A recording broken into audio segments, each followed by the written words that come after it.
বিজ্ঞাপন নাটকে জনপ্রিয়তা পেয়েছিলেন শিশু শিল্পী সিমরিন লুবাবা। পরবর্তীতে সামাজিক যোগাযোগ মাধ্যমে হয়েছিলেন ভাইরাল।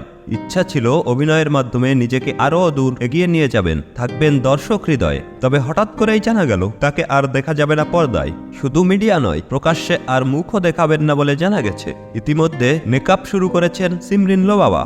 তার মা জাহেদা ইসলাম জেমি বিষয়টি নিশ্চিত করে বলেন, এটি সম্পূর্ণ লুবাবার নিজের সিদ্ধান্ত।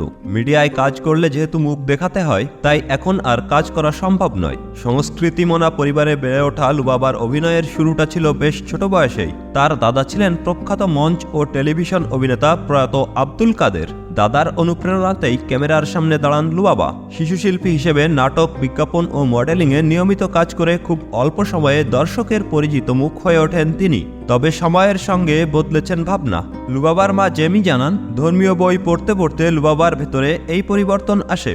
কোরআন খতম করা, হাদিস ও বিভিন্ন ধর্মীয় গ্রন্থ অধ্যয়নের মধ্য দিয়ে তিনি নতুনভাবে ভাবতে শুরু করেন। সেই উপলব্ধিতেই মিডিয়া থেকে সরে দাঁড়ানোর সিদ্ধান্ত তার। যদিও অভিনয় থেকে সরে যাচ্ছেন লুবাবা, তবে সামাজিক যোগাযোগ মাধ্যমে কিছু প্রচারণামূলক কাজ মেকআপ পরেই করবেন তিনি। পাশাপাশি আগামী রমজান মাসে উমরাহ পালনের পরিকল্পনাও রয়েছে তার। ছোট পর্দার পরিচিত মুখ থেকে একেবারে ভিন্ন পথ বেছে নেওয়া লুবাবার এই সিদ্ধান্ত ইতিমধ্যেই আলোচনার জন্ম দিয়েছে।